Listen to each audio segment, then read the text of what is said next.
Señoras y señores, ¿cuántos tipos de hongos puede haber en nuestro planeta? Hasta ahora se han descubierto unas 100.000 especies diferentes de hongos en todo el mundo, pero la cifra real es mucho más elevada. Todas las expediciones a países tropicales descubren nuevas especies, y algunos investigadores de hongos calculan que puede haber 1,5 millones de especies en nuestro planeta. En la región centroeuropea se puede encontrar gran variedad de hongos diferentes. Todos los años aparecen unas 3.000 especies. Hay hongos prácticamente durante todo el año, pero como es natural, son más frecuentes a final del verano y en otoño. Así que les invitamos a descubrir el complejo universo de los hongos. Un universo sin descubrir y misterioso en muchos aspectos.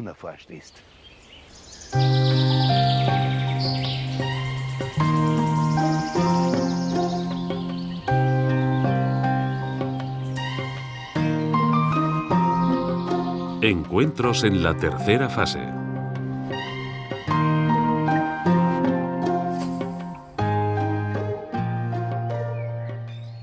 Según una antigua leyenda siberiana, los hongos son los hijos del bosque.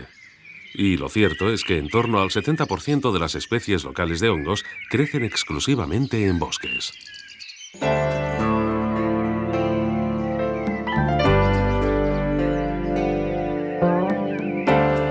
Los hongos han poblado la Tierra desde hace 400 millones de años, y al colonizar todos los continentes han adoptado una extensa variedad de colores y formas. Por extraño que nos parezca su aspecto, lo que vulgarmente llamamos seta es tan solo la estructura de la fruta. El hongo propiamente dicho vive escondido bajo hojas caídas, en madera podrida o en la tierra.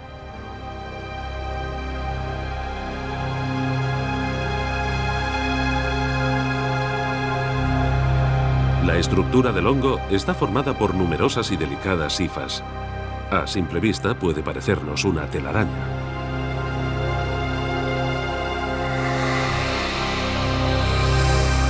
Los científicos se refieren a este entramado en constante crecimiento como micelio. En la mayoría de los casos, el verdadero hongo permanece oculto toda su vida, y solo la fruta sobresale por encima de la superficie.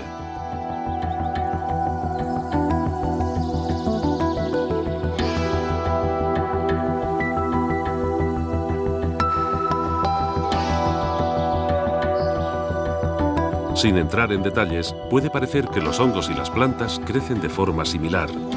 Pero si nos detenemos a examinarlos, veremos que hay diferencias sustanciales. Solo las plantas pueden producir clorofila y obtener energía de la luz del sol. Los hongos no tienen esta capacidad y por lo tanto no pertenecen a la familia de las plantas. Los hongos y los insectos también tienen algunos aspectos en común.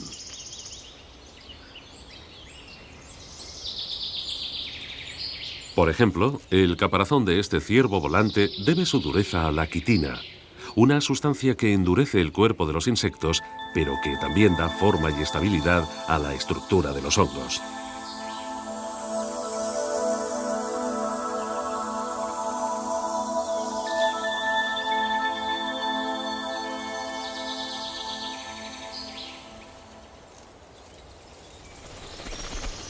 Los hongos no son plantas ni animales, sino delicados organismos que almacenan humedad. Constituyen una especie de organismos vivos caracterizados por su facilidad reproductiva y por su fugacidad.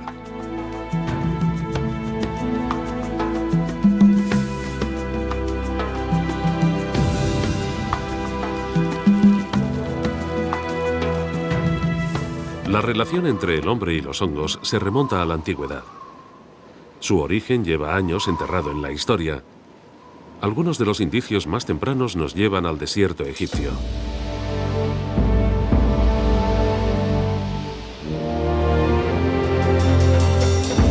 Hacia el 1450 a.C., el faraón Tutmosis III decoró el templo de Karnak, al sur de las grandes pirámides, con pinturas murales que describían escenas de las campañas que le llevaron hasta Asia Menor.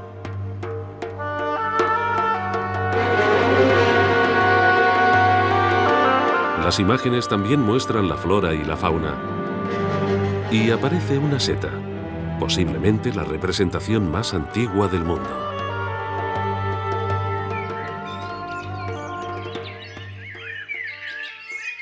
En la antigüedad, algunos hongos eran muy codiciados. Uno de ellos crece en Alemania y en Austria. Lo llaman seta del César. Es una especie que crece en temperaturas suaves y, por lo tanto, difícil de encontrar en Austria. Suele crecer en bosques de robles y castaños.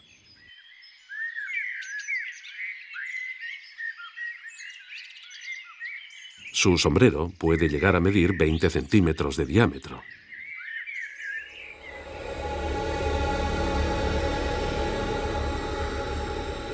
A los emperadores romanos les gustaba mucho la seta del César, por eso se le dio este nombre. Si los plebeyos encontraban un ejemplar, tenían que notificarlo inmediatamente a las autoridades, ya que se trataba de una delicia reservada para los gobernantes.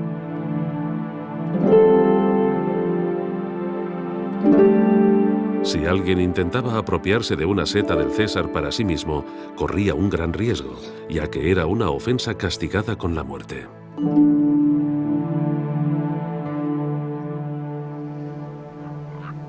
A lo largo de su evolución durante millones de años, los hongos han conseguido adaptarse a las condiciones medioambientales menos favorables.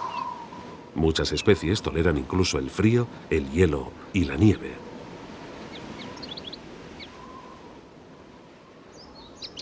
La Flamulina velutipes es una seta de invierno que crece de noviembre a abril.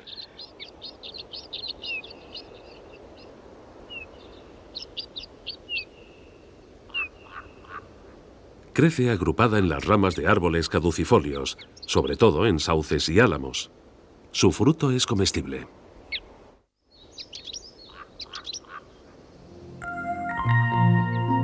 Los hongos se pueden encontrar sobre un manto de nieve, pero también crecen por debajo de él, incluso manteniendo sus colores brillantes, como la peciza escarlata.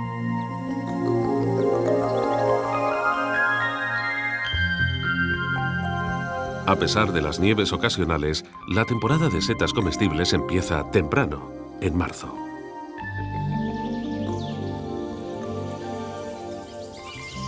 La colmenilla común crece en primavera en bosques bajos. Entre los entusiastas de las setas se considera una delicia muy especial. En su misma familia, la Gyromitra esculenta también crece escondida entre los brotes de hierba.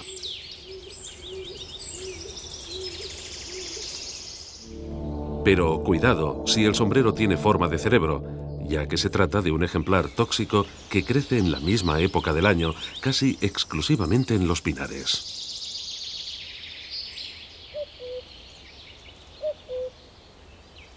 Un estudio más detallado muestra los pliegues del sombrero en forma de cerebro. Si añaden setas tóxicas a la comida, pueden envenenarse. Recogerlas puede ser un error fatal.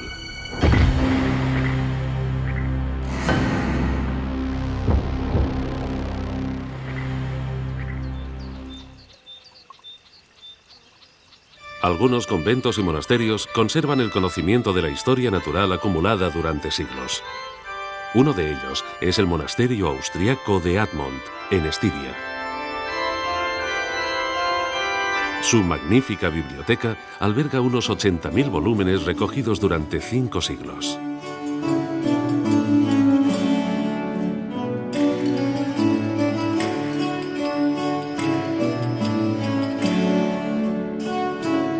En el siglo XVIII ya se había acumulado una información importante sobre el aspecto y el crecimiento de los hongos. Algunos estudios están realizados con un detalle meticuloso y son verdaderas obras maestras.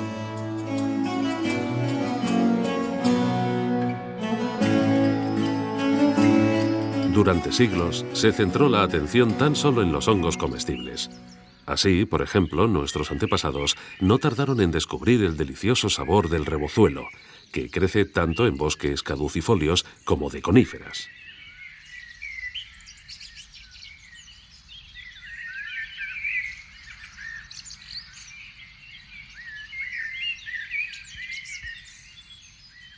Incluso hoy, el rebozuelo, el Boletus edulis y la Lepiota procera se encuentran entre las especies más conocidas de hongos. En verano y en otoño, estas setas amarillentas son una delicia muy solicitada en los mercados. También lo es el Boletus edulis, pero al igual que el rebozuelo, no se puede cultivar. Por lo tanto, si no se compra en el mercado, la única forma de encontrar un estupendo Boletus edulis es salir a buscarlo al bosque. Los ejemplares con sombrero aterciopelado y seco se conocen en micología, es decir, en la ciencia de los hongos, como setas de verano.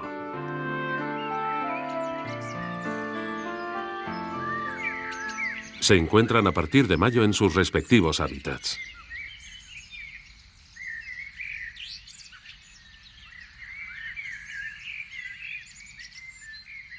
La seta de verano crece en bosques caducifolios, sobre todo en robledales.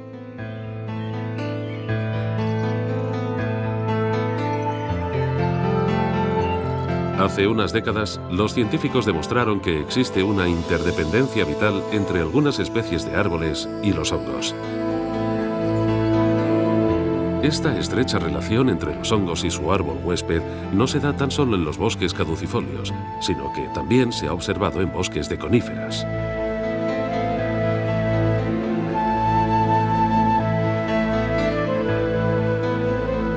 El Boletus edulis se caracteriza por su sombrero suave y a veces ligeramente húmedo. Crece en simbiosis con árboles coníferos. Su fruto aparece en julio. Por este motivo, por esta compleja relación simbiótica con especies concretas de árboles, existen hongos como el Boletus edulis que no se pueden cultivar. Un estudio superficial ofrece pocas muestras de esta estrecha relación. Como siempre, el hongo propiamente dicho crece bajo tierra. En el caso del Boletus edulis, crece alrededor de las tiernas raíces de su árbol huésped.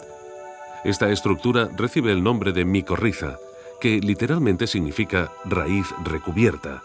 Se trata de una simbiosis que beneficia al hongo, pero también al árbol.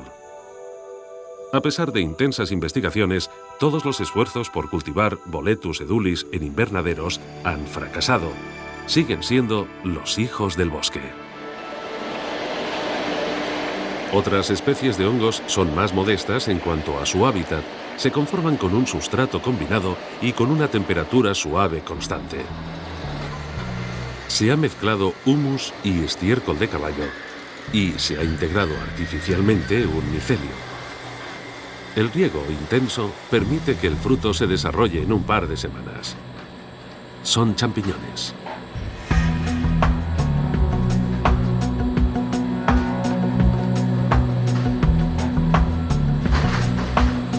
Todos los años, en Alemania y Austria, se cultivan y cosechan bajo condiciones controladas 63.000 toneladas de lo que podría ser la seta comestible más popular.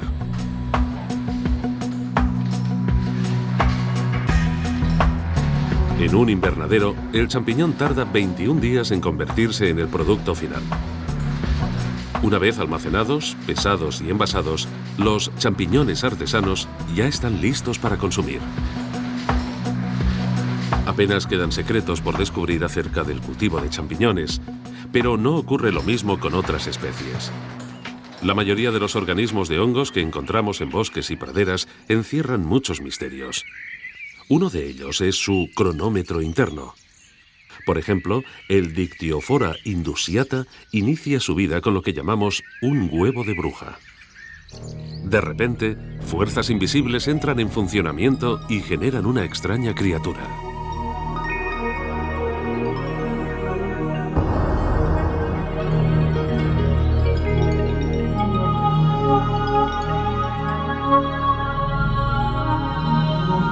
El fruto del Dictyophora indusiata puede alcanzar los 20 centímetros de longitud. Su olor a putrefacción atrae a multitud de moscas.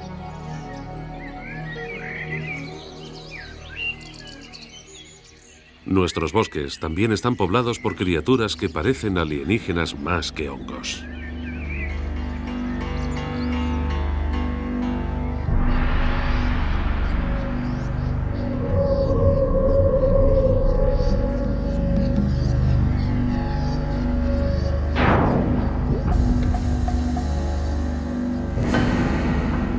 Durante el nacimiento de este hongo, crecen entre 4 y 6 tentáculos de su cubierta con forma de huevo.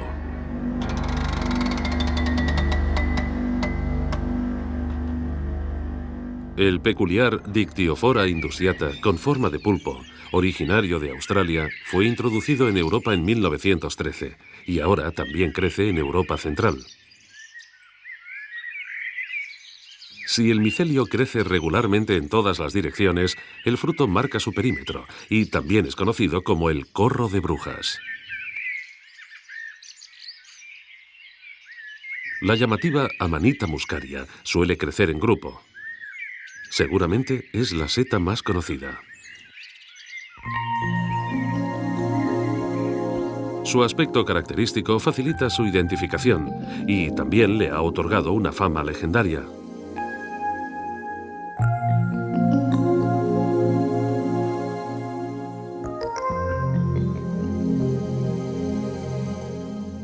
Es posible que nuestros antepasados ya conocieran su naturaleza tóxica hace miles de años y también la conocían en la Edad Media.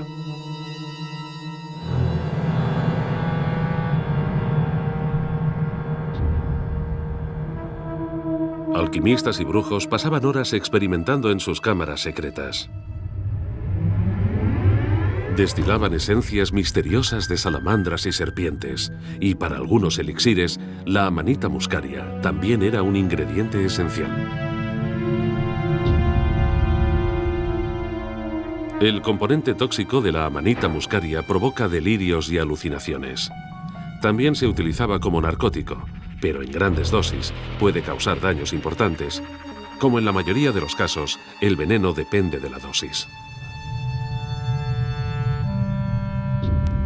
Sin embargo, hasta el siglo XIX, la gente recogía Amanita muscaria para uso doméstico, sobre todo en las comunidades rurales. Cortaban en láminas unas cuantas setas crudas.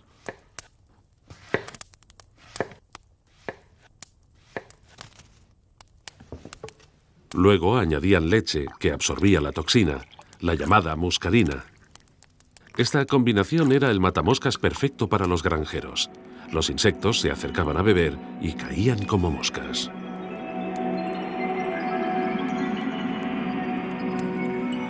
A diferencia de la Amanita muscaria, el cortinario de la montaña no muestra rasgos distintivos, lo que aumenta el riesgo de confundirlo con una de las setas comestibles.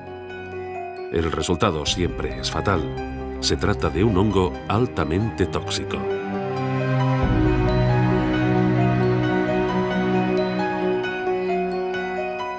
En 1957, los periódicos polacos publicaron una noticia alarmante. Dada la inusual proliferación de hongos, el número de recolectores de setas que las confundían con setas comestibles también aumentó, y hubo 19 muertes en pocos días, todo a causa de un pequeño y discreto hongo de bosque.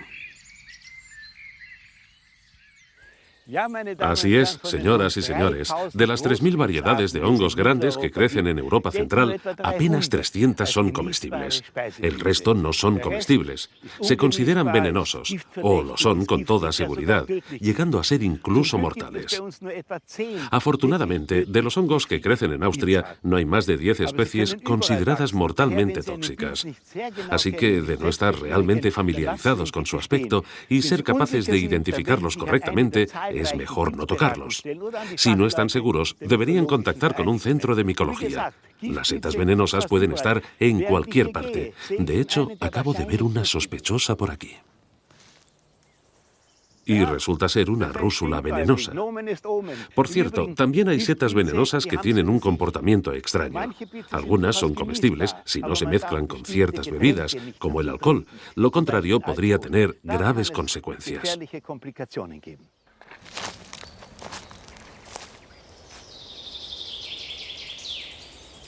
Las variedades de Coprinus comatus aparecen temprano, en mayo, la mayoría en bosques caducifolios. Se trata de especies frágiles, de vida corta. Los expertos aconsejan recogerlas antes de que estén maduras del todo. Preparar una comida con estas pequeñas Coprinus comatus es lento, pero los gastrónomos saben que el esfuerzo vale la pena.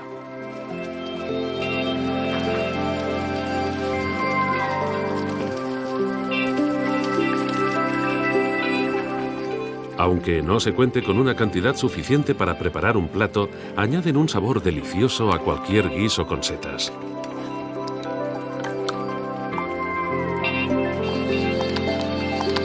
Aunque la sopa esté lista para servir, aún no es seguro que se pueda hacer la digestión.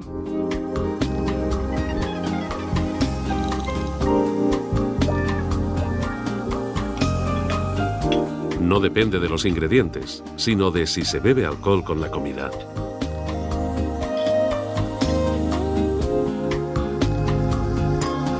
Las Coprinus comatus contienen una sustancia específica que causa síntomas de envenenamiento solo en combinación con el alcohol. Los síntomas pueden aparecer de inmediato: acaloramiento, decoloración de la piel y apnea. Afortunadamente, los síntomas no son mortales. Si no se ingiere alcohol, se puede disfrutar de un plato de Coprinus comatus sin correr ningún riesgo. Incluso en el centro de una gran ciudad se pueden encontrar recursos naturales muy valiosos, sus parques y jardines. Estos no son solo el hábitat del hombre.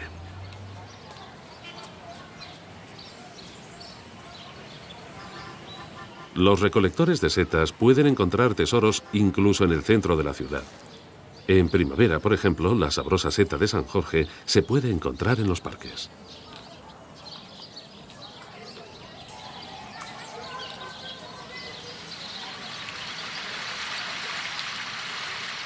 En la mayoría de los casos, el agua es el factor principal que permite el crecimiento de los hongos en estos verdes oasis.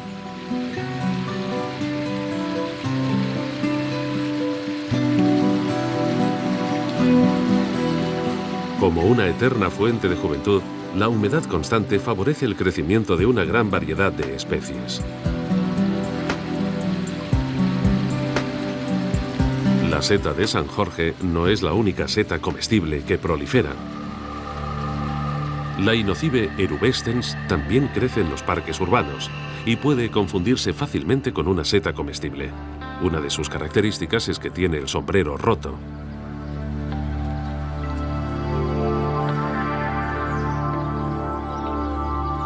Pero sea cual sea la especie de hongo, lo más aconsejable es consultar libros de referencia. Los recolectores de setas pueden enfrentarse a la duda de si una seta es venenosa o no en un banco del parque de su ciudad. Quien confunda la Inocybe erubescens con una seta comestible se juega la vida.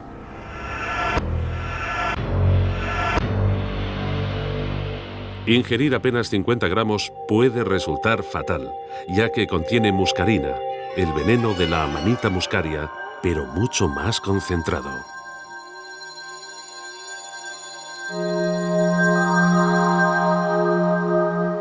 La dosis contenida en la Inocybe erubescens puede ser hasta 200 veces superior a la contenida en la Amanita muscaria.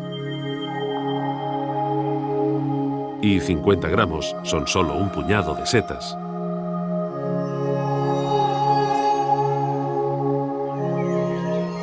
La seta más venenosa de Europa es la Amanita phalloide.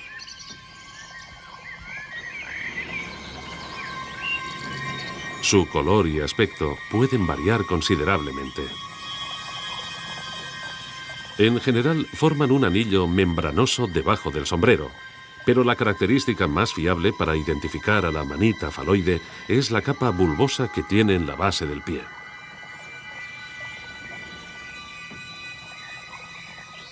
El aspecto general de la Amanita phalloide es diferente según su edad. Los hábitats en los que crece también pueden variar. Entre otros, pueden ser bosques caducifolios o bosques coníferos. Debido a su aspecto variable, es fácil confundirlas con otras especies, como las rúsulas jóvenes. Estas tampoco son fácilmente identificables antes de la madurez. Debido principalmente a su color, la Amanita phalloide madura puede confundirse con alguna rúsula verde, comestible y lamentablemente muy popular entre los recolectores de setas. Por lo tanto, si no pueden identificar claramente la seta que van a coger, es mejor apartarse de cualquiera que tenga una capa bulbosa en la base del pie. La amanita faloide puede causar envenenamiento incluso si se consume en pequeñas cantidades. 11 gramos bastan para matar a un adulto. Todo el hongo contiene toxinas muy resistentes, por lo que las sustancias venenosas no se destruyen ni siquiera con agua hirviendo.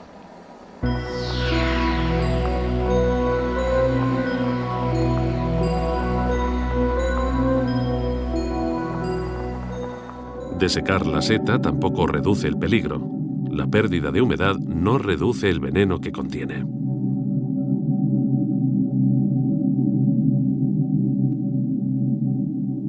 Tampoco conseguiremos destruir las toxinas ultracongelando la seta.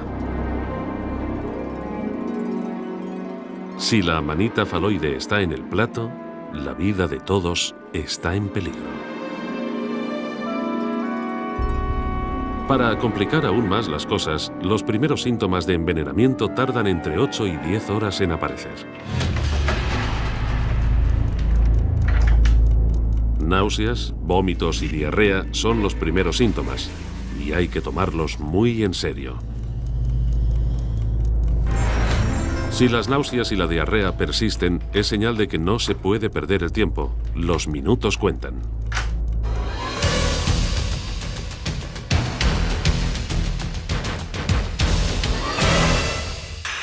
El desarrollo del envenenamiento por amanita faloide depende del daño que hayan sufrido los órganos internos, especialmente el hígado. Los daños hepáticos son muy peligrosos. El 90% de los casos de envenenamiento mortal por setas son causados por la amanita faloide.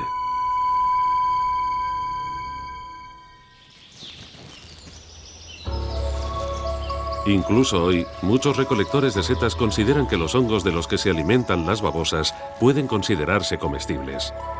Esta creencia es errónea y peligrosa, y seguramente ha tenido consecuencias fatales en muchos casos.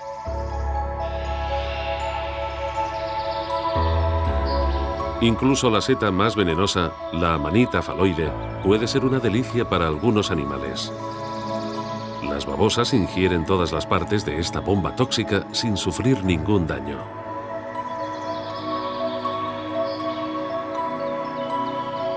Las babosas son gasterópodos invertebrados y, a diferencia de los animales de sangre caliente y del hombre, son inmunes a la mayoría de hongos tóxicos. Con sus lenguas ásperas saborean toda la variedad de hongos venenosos. Y la Inocybe erubescens es uno de ellos.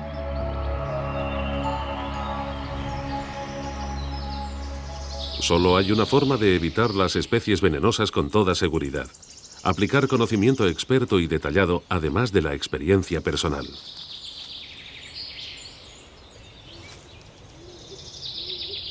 En realidad, ningún ejemplar es igual que otro, por lo que a simple vista no suele ser fácil identificar con claridad las características relevantes de cada especie.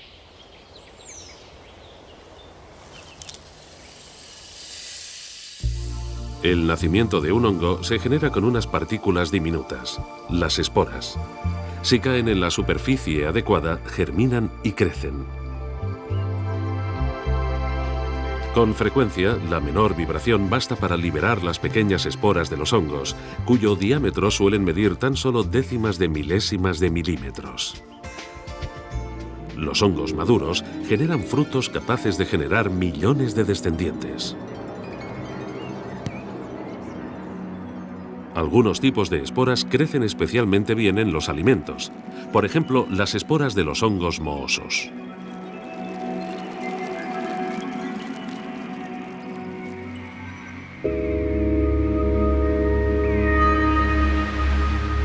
Si dejamos un trozo de pan al aire durante 4 semanas, se pondrá así, totalmente cubierto de moho.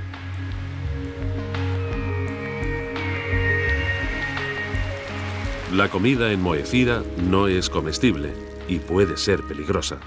Sin embargo, un tipo de moho resultó ser una bendición para toda la humanidad.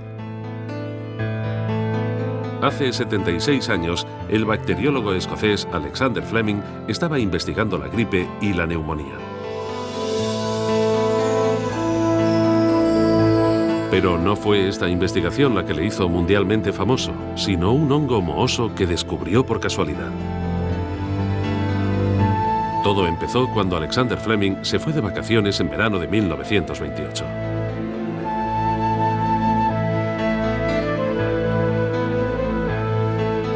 Pero olvidó meter en la nevera unos platos con gérmenes de cultivo. Fleming salió de su laboratorio y, por casualidad, las esporas de unos hongos específicos cayeron en los platos de cultivo y empezaron a crecer. Los hongos mohosos crecieron y destruyeron las bacterias patógenas. Murieron las que estaban alrededor del hongo. Cuando Fleming regresó de sus vacaciones varias semanas después, entendió lo que había ocurrido. Había descubierto el primer antibiótico altamente efectivo del mundo.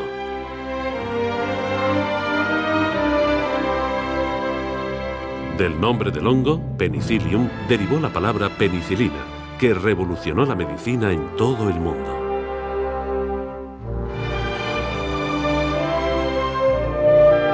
Alexander Fleming ganó fama internacional gracias a un discreto hongo mohoso.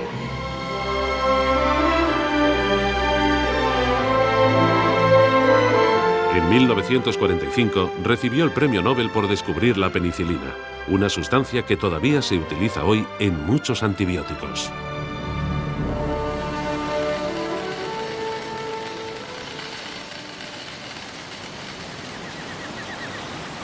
No solo el hombre se beneficia de las misteriosas cualidades de los hongos. En los bosques pluviales del trópico habitan numerosas especies cuyas vidas están conectadas con los hongos de una forma u otra. Estas complejas interrelaciones están en gran medida sin explorar.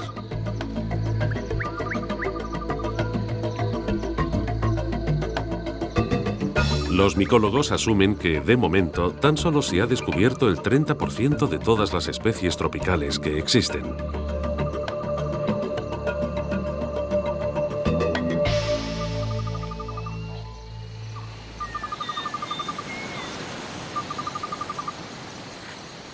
Entre ellas hay un pequeño habitante de los bosques pluviales que, durante millones de años, ha perfeccionado su propia técnica de cultivo de hongos: la hormiga cortadora de hojas.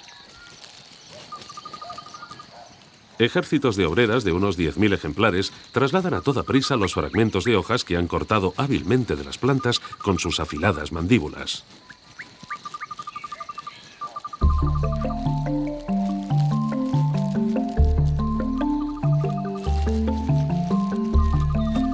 Trasladan el material bajo tierra, donde, oculto en la oscuridad, se convierte en una misteriosa granja de hongos operada por el ejército de hormigas.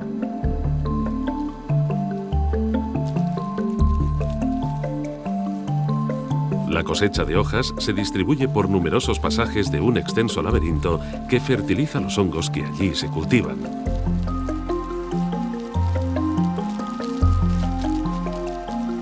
Si miramos más de cerca, vemos que el hongo se ha extendido por todas partes y la residencia de las hormigas parece forrada de algodón.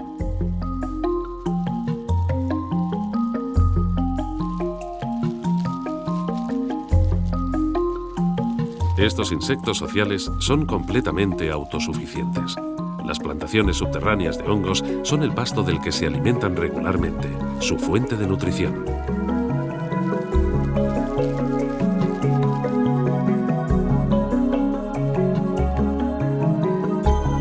Utilizan jirones del tejido de los hongos como material de construcción.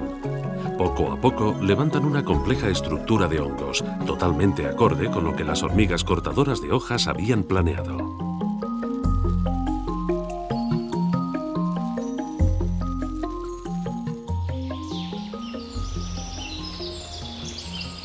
Los bosques también albergan un buen número de especies curiosas, como por ejemplo el moho mucilaginoso. El moho mucilaginoso se desarrolla en varias etapas y puede incluso avanzar de una forma fascinante. Se arrastra por hojas y madera seca y durante estas expediciones de caza devora todo tipo de bacterias.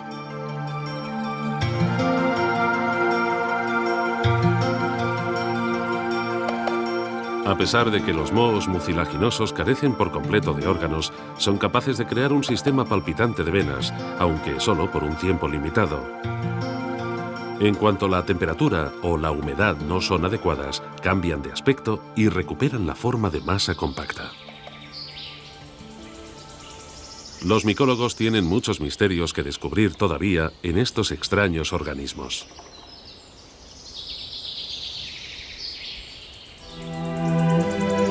Por otro lado, estos habitantes del bosque son más conocidos. Hace siglos que las trufas son una delicia muy buscada, pero también excesivamente cara. Aunque su aspecto no es muy agradable, su extraordinario sabor las convierte en el caviar de los hongos. La estructura bulbosa de su fruto crece bajo tierra, escondida bajo la superficie del bosque.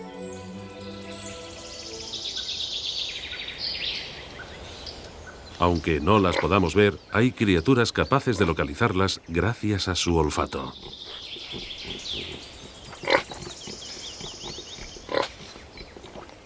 En Italia y Francia, países productores de trufas, hace siglos que se adiestran cerdos para localizar trufas. Su agudo sentido del olfato les permite indicar el lugar exacto donde crecen los bulbos subterráneos. Desde hace varias generaciones, la producción de trufas se ha ofrecido, negociado y vendido en los mercados tradicionales. Lo que antes era una actividad de pequeñas aldeas, hoy es un producto con fuerte demanda en el mercado internacional. Las trufas, un alimento de verdadero lujo, han adquirido popularidad en las últimas décadas, sobre todo en las altas esferas de la sociedad internacional. Pero la recolección de este bulbo en su hábitat, los bosques caducifolios donde crecen robles, álamos, avellanos y hayas, todavía se tiene que realizar según el sistema tradicional. La recolección de trufas con cerdo es lenta pero segura.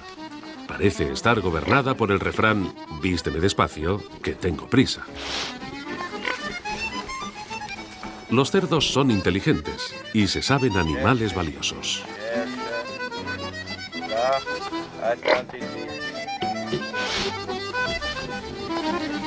Los propietarios de cerdos truferos han aprendido que vale la pena alternar la búsqueda con descansos.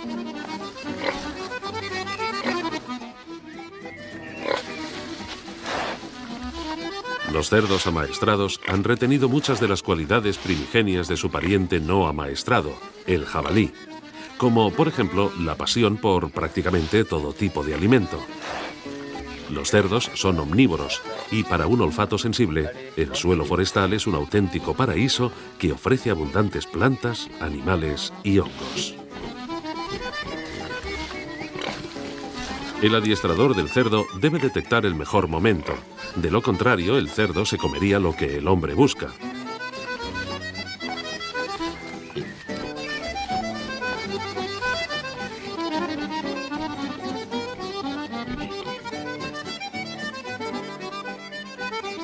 La calidad y el tamaño de las trufas es variable según la especie y el lugar en que se encuentren, pero la selección final solo se hace cuando termina la jornada de recolección. Aunque a finales de verano ya se buscan y se encuentran trufas, la temporada tradicional es el otoño.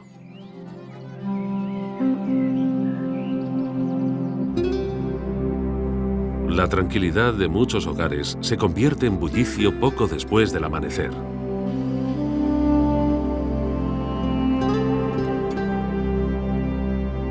Las primeras luces de la mañana despiertan al perro, lo que no es ningún acontecimiento.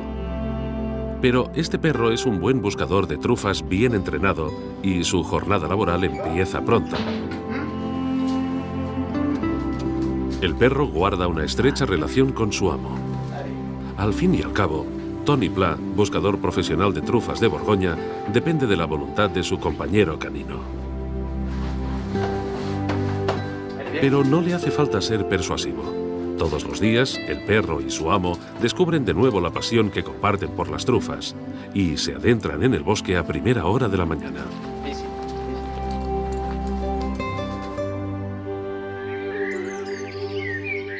En la región de Borgoña, así como en otras regiones truferas del Mediterráneo, se utiliza el sistema tradicional de búsqueda de trufas con cerdo. Pero cada vez con más frecuencia, los perros sustituyen a los cerdos, que en comparación son más lentos. Los perros también cuentan con un olfato sensible y son cazadores muy celosos.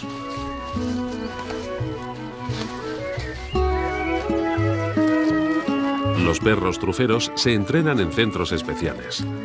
A veces son incluso sus dueños quienes los entrenan desde cachorros en el arte de buscar trufas. Sin embargo, el olor de un ratón es una distracción irresistible, aunque fugaz, hasta para el alumno más aplicado. Un buscador de trufas profesional suele tener la sensibilidad para permitir que su compañero canino disfrute de cierta libertad. Así, el perro reanuda su trabajo con más entusiasmo y enseguida detecta una trufa.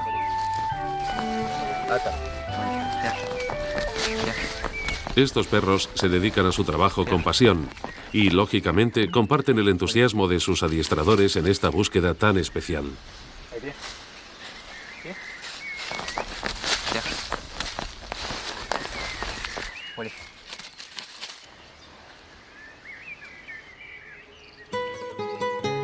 Antes de limpiarlas, las trufas no son muy atractivas.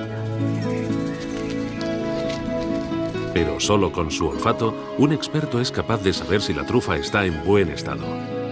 El perro también tiene que memorizar el aroma y luego recibe una recompensa.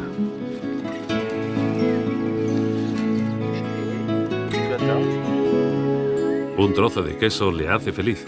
Así el perro recordará el olor de su hallazgo.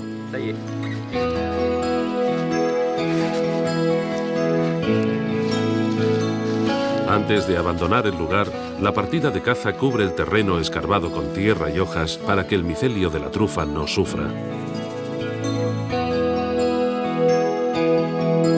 Hacen falta muchas horas de búsqueda y cierta dosis de suerte para encontrar un tesoro como este.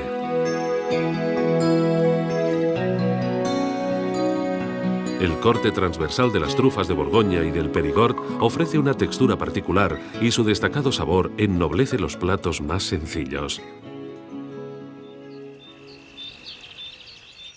Trufas. Las trufas se consideran unas de las setas más deliciosas, pero ¿dónde pueden encontrarse? Pues en Francia y en Italia, por supuesto.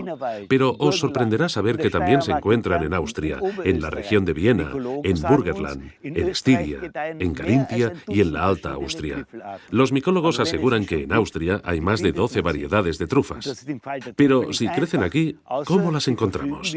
No estaría fácil, a no ser que contéis con un cerdo o un perro capaces de olfatearlas, y no es fácil encontrarlos en Austria. Sin embargo, hay buscadores especializados que encuentran trufas sin cerdos y sin perros. También hay especialistas que no buscan, sino que investigan las trufas. Los resultados de sus investigaciones son interesantes. En un futuro cercano podríamos cultivar y cosechar trufas en nuestro propio jardín. Instituto Botánico de Viena. Hace tiempo que las trufas son objeto de estudio en este centro. El botánico Alexander Urban confía en que la reina de las setas pueda cultivarse en grandes cantidades. La trufa, como el Boletus edulis, vive en simbiosis con las raíces más jóvenes de ciertos árboles.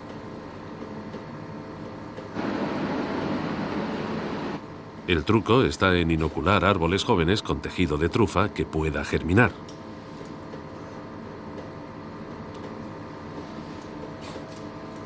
Lógicamente, parece más fácil de lo que realmente es. Hace años que se está investigando este método. Pero ahora parece que empiezan a surgir los primeros resultados. Se han inoculado cientos de árboles jóvenes y durante 2 años se han cultivado bajo las condiciones ideales en un invernadero. Su desarrollo se controla regularmente. Para poderlos examinar con detalle, se tiene que retirar toda la tierra.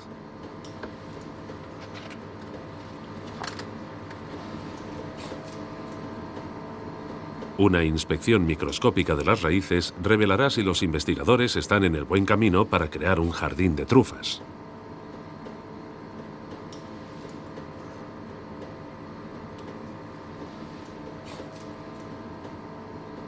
El investigador descubre que en las raíces han crecido bulbos. Los primeros frutos aparecerán dentro de otros 3 o 4 años, las trufas de los jardines austríacos. ¡Qué idea tan deliciosa nos espera!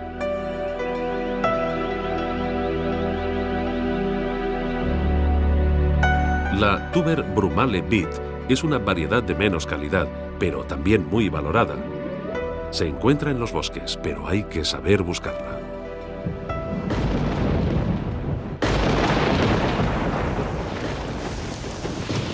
Con los chubascos suele caer demasiada agua como para que la tierra pueda absorberla, así que puede haber cierta erosión que deje al descubierto estos hongos bulbosos.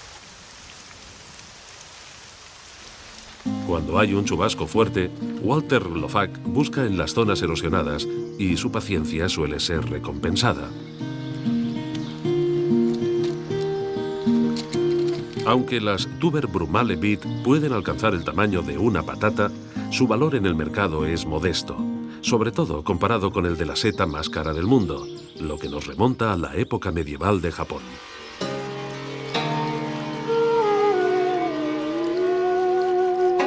En el siglo XI, las damas de la corte imperial tenían prohibido incluso mencionar el nombre de esta particular seta, Matsutake. Este hongo, que crece principalmente en bosques de pino, ha sido una delicia de leyenda muy buscada durante siglos.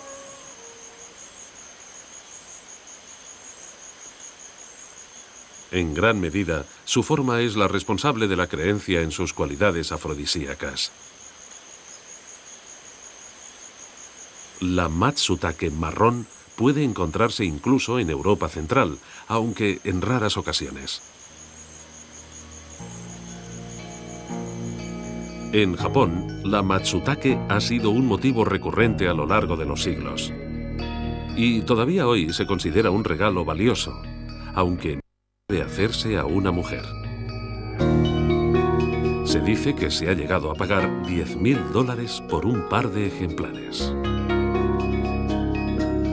Pero no hace falta gastarse tanto. Se puede comprar en pequeñas porciones, en finas láminas. Bien, he conseguido recoger algunas deliciosas setas comestibles. Buscar setas y encontrarlas es un pasatiempo entretenido. También se pueden comprar, pero no suelen ser baratas, aunque no son tan caras como el Matsutake marrón japonés. El origen de los hongos siempre ha sido un misterio.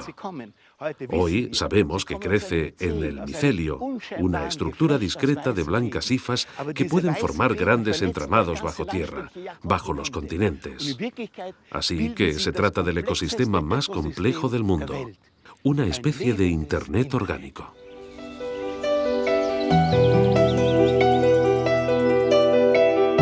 Los científicos del siglo XXI han confirmado lo que las tribus primitivas sospechaban hace muchas generaciones. Tal como relata la leyenda siberiana, los árboles, los valles y los bosques están habitados por una fuerza misteriosa, el espíritu de los hongos.